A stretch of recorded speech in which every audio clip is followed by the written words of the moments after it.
chapters, and he has studied in Berlin. And he will now give you also a short personal account of that time. Thank you so much. Thank you very much, Susanne, for this very nice introduction. I think what I would like to do first is to give you just a few highlights of the career and accomplishments of each panelist. And then we will move on with a short 5-minute or so statement by each of us what the fall of the wall means and how we think of it. And then we move on to questions and so on. So let me introduce the out-of-town guests first.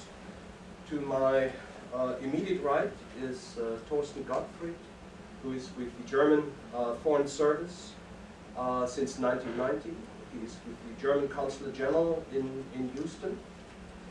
And he holds a law degree from the University of Constance in Germany. He has had various assignments around the world. He has been for several years in New York, but also in Karachi and Pakistan. And all right, then let me move to Dr. Peter Höing, right next to Lenka here. He is the chairman of the German Studies Department at Emory University in Atlanta. He has published essays in the fields of German theater, literature, and German Jewish culture since the late 18th century. He has published 2 books and has an extensive record of book reviews and conference presentations. Dr. Höring also is a representative for the executive committee of the National Association of Teachers of German. He has received numerous grants and so on. Let me turn to Lenka at my immediate left.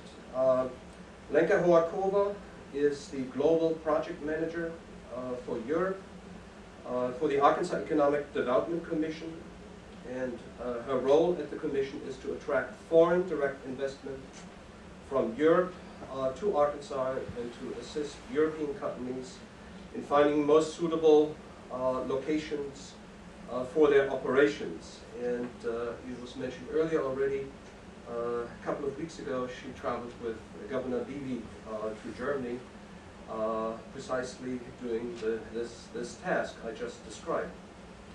And prior to joining the commission,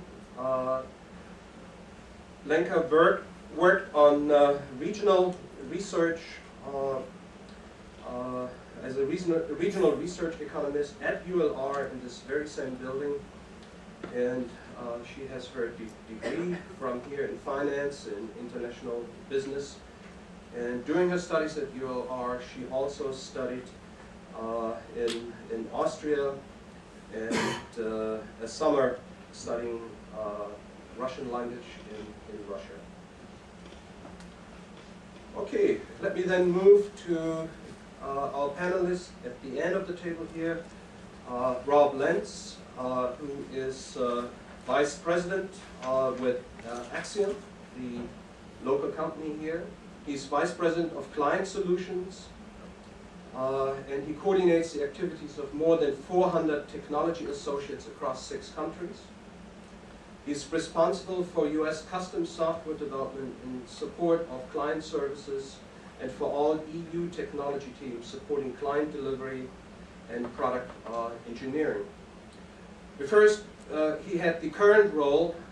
He lived in Germany. He was the operations leader for Germany for Axiom, and also the Netherlands. He lived in London and also in Düsseldorf, Germany. In a career prior to Axiom, Rob held various leadership positions, all in the area of software development with various consulting and development firms, Celerix, Dazel, but also the consulting firm Accenture. And he has a master's degree from Rensselaer Polytechnic Institute and also the University of Salzburg in Austria. Okay. Then, last but not least, let me introduce Andrew Drummond at the end of this side of the table. He is with the UALR Political Science Department since 2006. He did his PhD work at the University of California at Irvine, where he also was a fellow at the Center for the Study of Democracy.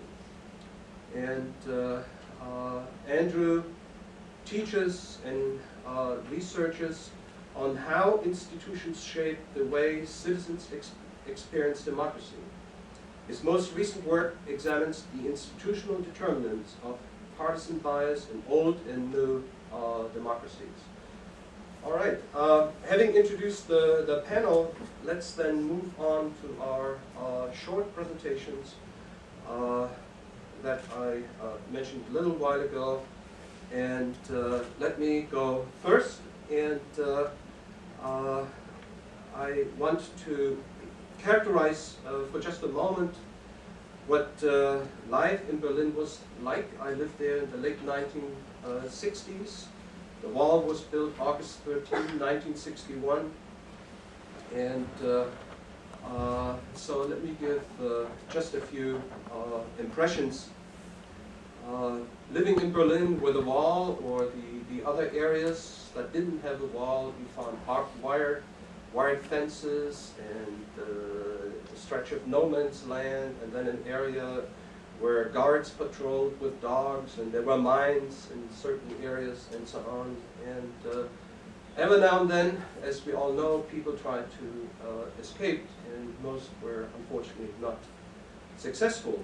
But even living in West Berlin, if you drove around or walked, sooner or later you ended up at the wall or some kind of fence. And it takes a while to get this feeling of being insulated, that you are limited what you can do. You could leave Berlin, of course, by train in 3 directions.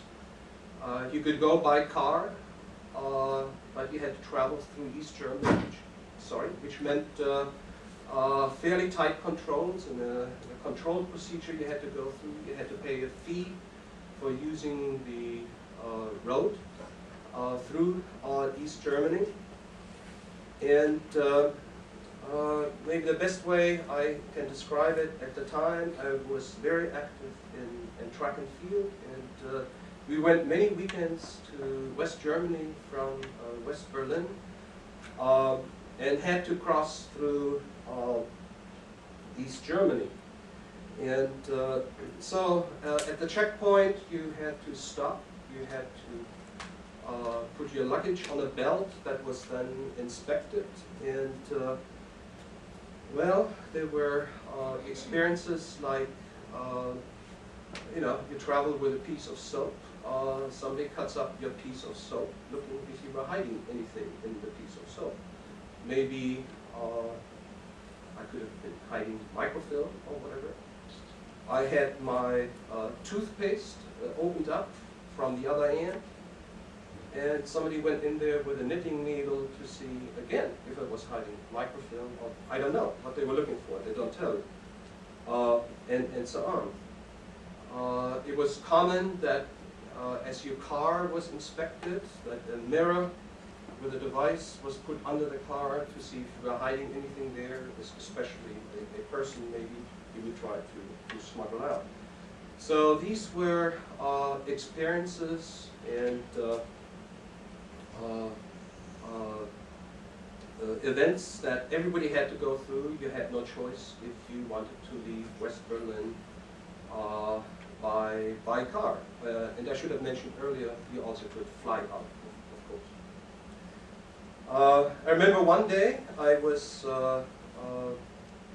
riding on a bus, going to work, reading a newspaper where somebody had been killed along the wall at the night before, and I recognized the place. My bus went by there every day, and I looked outside, and there was that spot. People had put a wreath where somebody had tried to climb over the fence